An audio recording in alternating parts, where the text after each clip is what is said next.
What's up, guys, and welcome to the Knuckle Sandwich Podcast. I'm your host, Brandon Anderson, and today we are going over the Gane versus Spivac Fight Night results recap. We're also going to dive into UFC 293, Israel Adesanya versus Sean Strickland. Some fantastic fights on this card. Can't wait to go over the whole main card with you. So if you're ready, grab your headphones, turn up the music, grab a sandwich, and kick your feet up because here we go.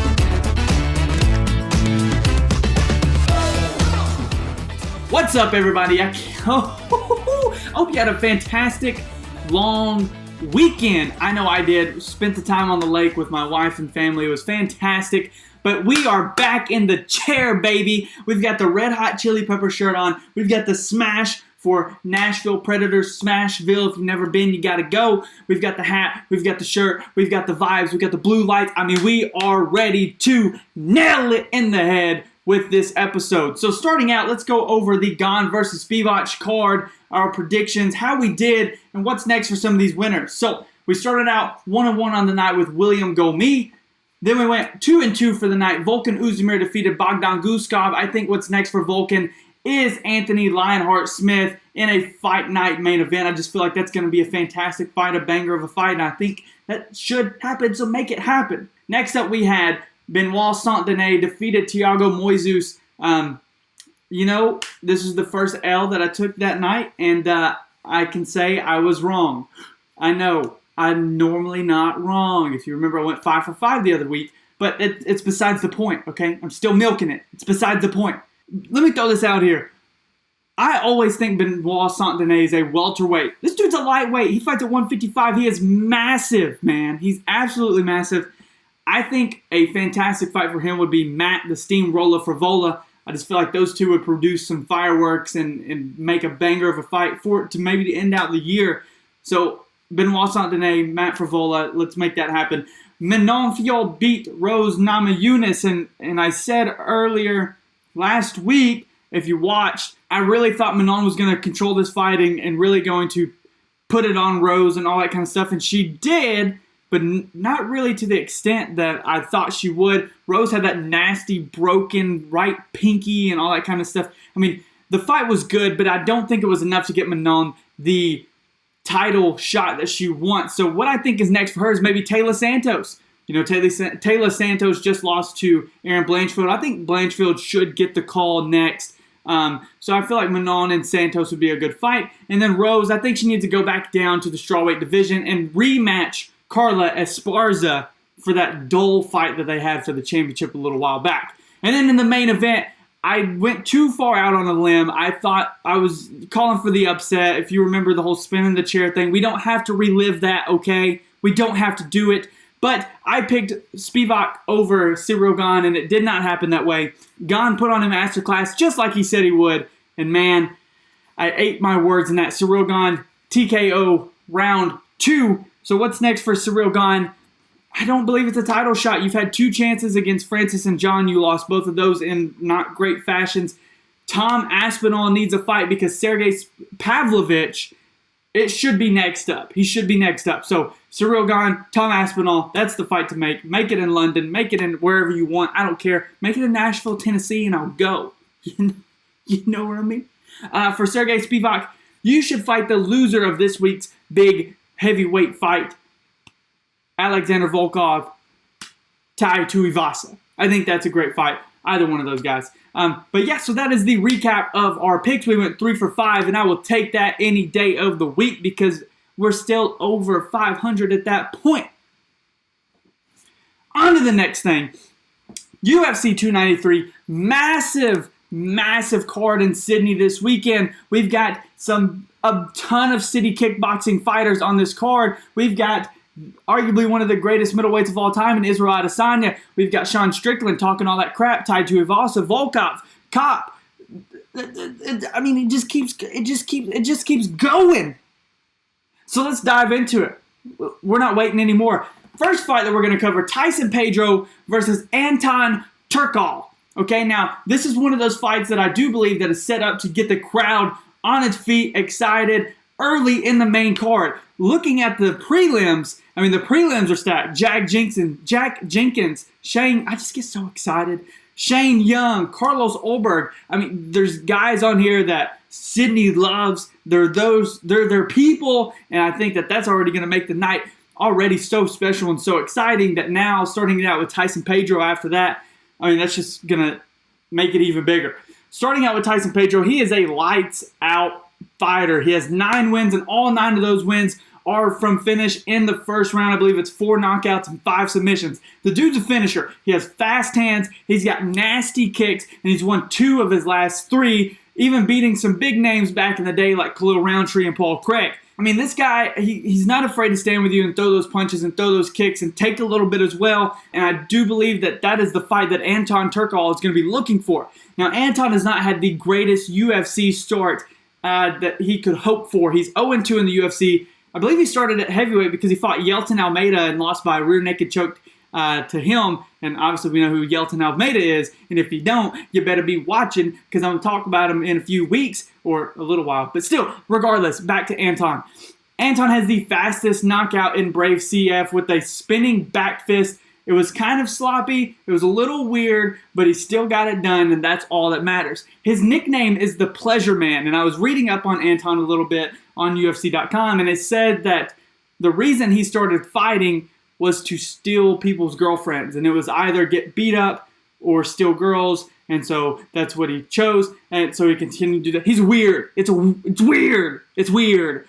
So my keys to victory for both men, starting out with Tyson Pedro, start with the leg kicks. I've watched a couple of the fights with Anton, and there was one against Ito something, but he landed some big leg kicks that were spinning Anton around in the cage. I think that's going to be one thing that you can attack pretty early. So start with the leg kicks, grapple him against the cage if needed. Remember, you have 4 knockout wins, 5 submissions. You can finish the fight anywhere. But more importantly, just have continuous pressure during this fight. For Anton, you need to stay composed. Again, this is in Sydney. Tyson Pedro fights out of Australia. I mean, the crowd is going to be behind him. You're 0-2 in the UFC. You need to start off smart, right? So stay composed. Don't give up your back to Tyson Pedro. And if it does go against the cage in the clinch, then land some clinch strikes. I believe that your best bet is just, again, being composed. Let Tyson maybe wear himself out. But in this setting, in this instance, in Australia, I think the guys from Australia are going to have a fantastic time this whole night. So my pick for this is Tyson Pedro. Moving into the second fight, Justin Tafa. We just covered Junior. Justin this week versus Austin Lane. This is a rematch of a previous fight booked at UFC Jacksonville that ended up being a no contest due to some gruesome eye poke to both eyes of Tafa. Lawton, if you can throw that up, you know me. I love you always. But they both started to come together and collide, and Lane left his fingers open. Look at that. Just like I did to you. Jabbed him in both of the eyes, and his right eye was like bleeding, like swelled shut, bleeding. It was so nasty. So that kind of brings some more hype into this fight. Not only with it being in Australia, but now with it being, oh, this is a no contest, blah, blah, blah. I feel like the fans are going to hate Austin Lane a little bit more.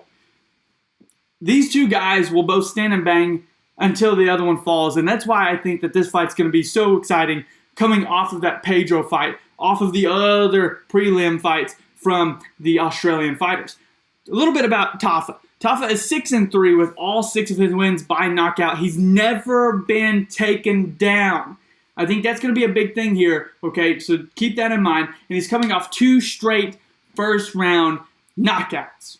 Austin Lane is 12-3, all finishes 11 by knockout, 1 by submission. He is a former NFL defensive end and is on a 7-fight unbeaten streak.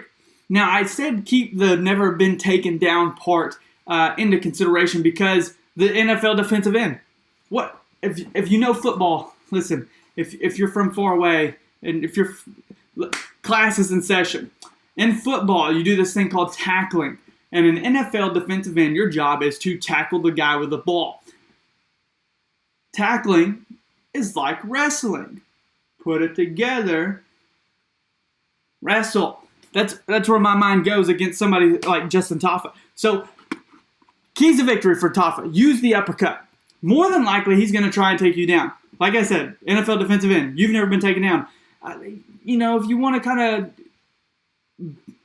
of, take away that statistic from you, try and taking you down, you have this nasty right uppercut that knocks people to the ground. So use that in your defense from the takedown. Anticipate a rush in. We've watched in the last fight, and whenever these two collided the last time, Austin Lane is a forward constant pressure type of fighter. So anticipate that and use that to your advantage when landing these shots. And number 3, pick your shots. Don't come out too wild, right? Like I said, this crowd is going to be crazy. If you watched the fight last week in Paris, the fans were absolutely insane. I think it's going to be about the same in Sydney with this card. So pick your shots and don't give in to like this wild slugfest, right? So use your uppercut, anticipate the rush, pick your shots. Austin Lane, use your length to keep the distance. You have the reach advantage. You have the height advantage by, I believe, like 6 inches. So use that to keep distance from Tafa. Use the cage for your wrestling if needed, right? If you feel like you can stand with Justin Tafa, go for it. But if it was me, I would not, because I'm not that big and I would get knocked out. But you are. So if you need to use the cage, use it for wrestling. And like I said earlier, don't make it a slugfest, because if you do, more than likely Tafa is going to catch you in some form or fashion and knock you down or knock you out. So keeping all of that in mind, like I said, I think Australia is going to have a fantastic time in this card. So my pick, Justin Tafa. Moving on to the third fight, Manel Kape versus Felipe Dos Santos. I so wish that this was still the original fight. The original fight was Manel Kape versus Kai Kara France, and that would be an absolute lights-out banger of a fight just because those two guys are fantastic. Now, Felipe Dos Santos is stepping into that role that I believe will be a tough fight for his UFC debut. A little bit about Manel Kape. He is 18-6 with 16 finishes, 11 by knockout, 5 by submission. He's on a 3-fight win streak. Watch some tape on this dude. Before this fight, this is what I want you to do. Watch some tape, because he has super fast hands. It's incredible how fast this man is. I mean, I know there are 125ers, but still, holy crap, because he packs the power in it as well. He's such a confident fighter. If you watch his walkouts, you watch his meeting in the middle of the cage, he gets face-to-face with those guys. He's like this. He's like, yeah, what's up, what's up? And then goes at it. He's confident the whole entire time. I think I knocked my camera out of focus. We good?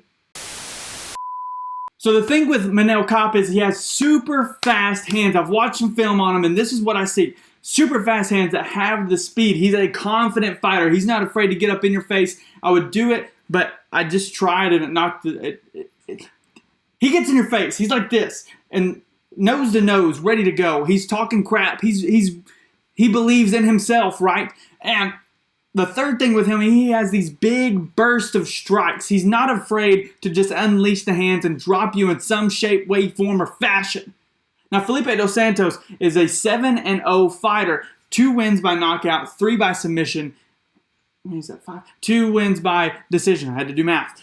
He is a lengthy fighter that can control the middle of the cage. He's super long. He almost fights like a Muay Thai fighter kind of stance. He's got the guard close. He's got the feet close. He's kind of lifting that front leg. But he has good submission game with good transitions. So I feel like if it goes to the ground, he may have a little bit of an edge. My keys here for Kape, I always say Kape. It's Manel Kape, people. I am not that smart. Manel Kape, here are your 3 keys to victory. Number 1, use the feints. In most of your fights, you are here just jabbing at him. Do that. Get him off of his game, because if he's close here already, he's going to be anxious. He's going to be weary, right? He's going to be feinting himself. So if you're able to do that and to get him to kind of throw something out, you're going to be able to come over top with those fast hands, those powerful hands, and those big bursts of energy and strikes to overwhelm him. Use your punches in bunches. And third thing, move side to side to get around his length. If he's got a longer jab, a longer right hand, you need to try and get under, which you do so well at, getting under and throwing the uppercuts or the body shots. You need to be able to do that against Felipe Dos Santos. Now, Dos Santos, you need to be able to use your length to control the distance. Try some front kicks, some body kicks, leg kicks, head kicks, whatever, punches. Anything to keep him back, right? So he is not able to flurry at you. Whenever he does try and tie him up. Try and miss a few of those shots. Don't take too many, but try to grab him, wrap him, get him to the cage. And if you need to, get it to the ground to use your strength. Again, you are a good submission grappler. You're a good submission specialist. You have great transitions on the ground. Try to get it there and try to obtain in a little ball the speed of Manel Kape. Now, my pick in this fight is Manel Kape. And I believe that he will be able to get it done, but I think it could be a harder fight than we anticipate. So I don't want to take anything from Felipe Dos Santos. But again, like I said, I do wish that this was still the Kai Car-France Manel Kape fight. The co-main event is one of my favorite fights on this card. One of my favorite fighters of all time, Tai Bam Bam Tuivasa, is taking on Alexander Volkov, and I cannot wait to see Tai Tuivasa in Australia. The place is going to be electric. The fight is going to be dangerous, and honestly, because of the two men that are going in there, it's going to make an exciting fight. Tai is a 15-5 fighting record with 14 knockouts out of those 15 wins. He is on a 2-fight loss streak, but if we looked at both of those guys, it's Cyril Gane and Sergey Pavlovich, the number 1 and number 2 ranked guy in the world, right? Before that, he was on like a 5 or 6 fight win streak. So I don't want to take anything from him. And he did rock and knock down Gane, I do believe, if I'm correct. So he's still up there in the mix of these big heavyweight names, okay? He's got huge punches, huge leg kicks, and huge elbows that will knock you out, knock you on the ground, and get the finish for you. One of my favorite fights of his upbringing, his reign in the UFC, was whenever he fought Derek Lewis. And I remember watching that fight and he coming up and kind of like getting close to Derek, getting his hand on him and landing that elbow that ultimately dropped Lewis to his face. I think that's something that he's going to need to do against a guy like Alexander Volkov. Now, Volkov's been around for a long time, 46 professional fights. He's 36-10, 24 knockouts, 3 submissions. He's on a 2-fight win streak. And Volkov is one of these like technical, beautiful strikers, right? He's so good, so fluent. He's got beautiful straights, beautiful body shots. He kind of throws the leg kick out there just to keep you aware that he has it if he needs it. But it's a fantastic fight. He's a fantastic fighter. Let me not get too far ahead. He's a fantastic fighter that I think is going to be a great matchup for both of these guys in this fight in Australia. My keys to victory for Tai Tuivasa. You need to pressure Volkov against the cage. If I remember correctly, in his fight against Skyscraper, Stefan Struve, there we go. I was trying to think of the name. Against his fight against Stefan Struve, he was fighting such a tall fighter, and that's what Volkov is. Volkov is such a tall fighter, but he was able to get him against the cage, put his arm up in his chin and his neck, and just start raining punches over top. I think he's going to have to do something similar against Volkov. If we look at some of Tai's wins, it's from pressuring people against the cage, landing big shots, big elbows, things like that. I think that's kind of the fight that he needs to make this happen. That's what he needs to make of this fight. Pressure Volkov against the cage, land some elbows, and make this a nasty, dirty fight. Again, like I said, Volkov is a technical fighter. You need to try and make it not a technical fight. For Volkov, what I believe you need to do is land some combinations, okay? If we watch the fight with Bam and Gane, this is going into my next point. You saw Gane attacked the body, which ultimately dropped the hands of Tai. I think you need to do that as well. You need to land combinations, land to the body, attack the body, make him drop the hands, counter, slip, and move to be able to land the big shots that it can put Tai away. These two fighters, honestly, this is a great fight. I can't wait for this fight. I think these two match up great and perfectly, and I feel like the crowd is going to play some into this. Like I'm saying, it's going to be a good night for Australia, I do believe. I'm picking Tai Tuivasa because of the fact that he has the ability to make this a dirty fight.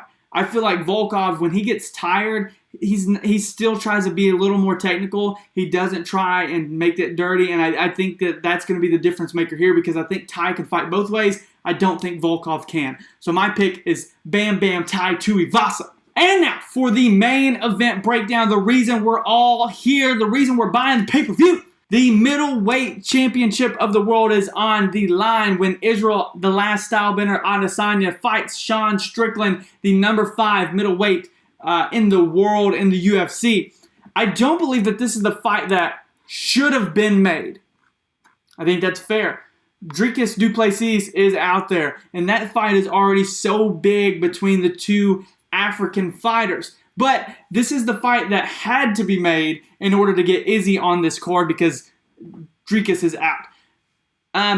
When we look at Israel Adesanya, we've got the poster. Remember, I've already talked about this like episode 2. But when we look at Izzy, he is the most well-rounded striker at middleweight. I don't want to say the most well-rounded fighter because I don't believe so with the wrestling, the ground game, and all that, but he is the most well-rounded fighter in the middleweight division. His punches, his kicks, his clinch game, his footwork, his head movement, everything is fantastic. He has super fast hand speed that has been able to knock out, Pereira, Whitaker, Brunson, Costa.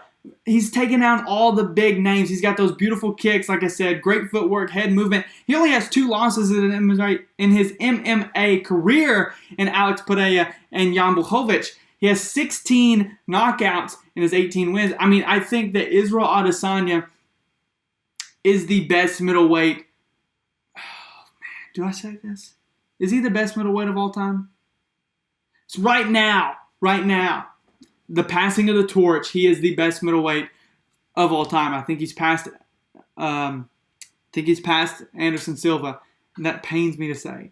It really does. But he's such a fun fighter to watch. He has some boring fights, but I think that in this fight, he truly does want the finish. He wants to knock or submit Sean Strickland out cold, either one. He wants to make him either knock out or pass out. When we look at Sean Strickland, he's been around for a little while. 27-5, 11 knockouts, 4 submissions, 2-fight win streak over Nasruddin Imavov and Abus Nurmagomedov. He's a striker that constantly comes forward. He's either going to knock you out or he's going to get knocked out. He's kind of like the Korean Zombie, right? He has a lot of volume in his strikes, in his straights. He usually throws 1-2 and tries to get in the clinch. That's like his entrance. He's fighting with Eric Nixick, a fantastic crew over at Extreme Couture. I just believe that, honestly, this fight, like I said, it was not the one that should have been made, but it's the one that is made, right? And so, when we look at the keys to victory for both of these men right here, for Israel Adesanya, it's pretty straightforward, okay? You need to lure him in with the leg kicks and the body kicks. He's already going to be coming forward. You are a fantastic counter striker. So what you need to do, you need to lure him in. Start with the leg kicks, the body kicks. Maybe throw a couple heads up there if you need to. But get him to be coming forward in an awkward position where he doesn't really want to, but that's the only way that he can get to you. Then start landing your counter shots.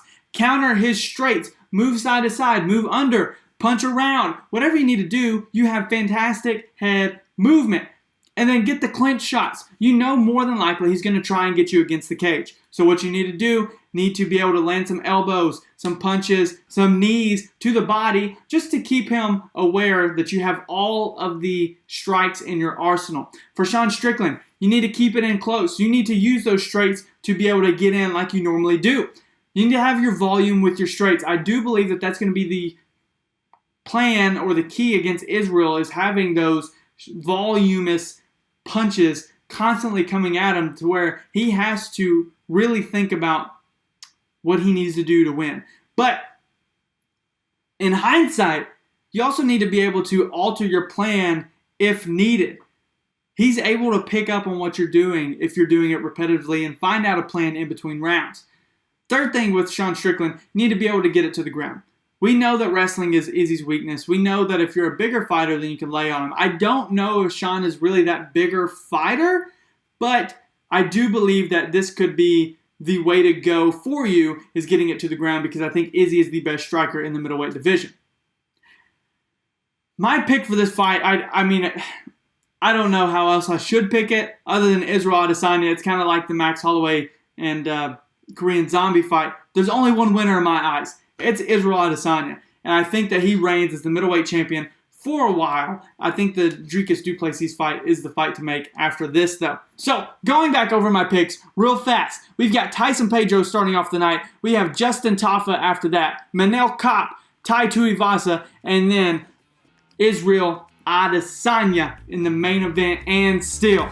Guys, I had such a fantastic time with you today. I hope you enjoyed the podcast. I hope you enjoyed the video. If you will, please go show me some love. Go follow the Twitter, Instagram, subscribe to the YouTube channel, get on the TikTok, all of the things. We post all kinds of content throughout the week that I need you to help me out with by showing some love. So if you will, go like, share, follow, retweet, repost, I don't know, all the things. I'm young, but I ain't hip like that, you know what I mean? Yeah. Guys, I hope y'all had a fantastic time. Hope you guys had a great long weekend. Great fights in France. Even better fights in Sydney this week. And then we have the Mexican Independence Day, Grasso versus Shevchenko, next weekend after this fight. That'll be a great fight too. I can't wait to go over everything with you next week. I hope you have a fantastic week. Again, go follow the social medias for all the updated posts throughout the week. Until then, I'll see you next week. Peace!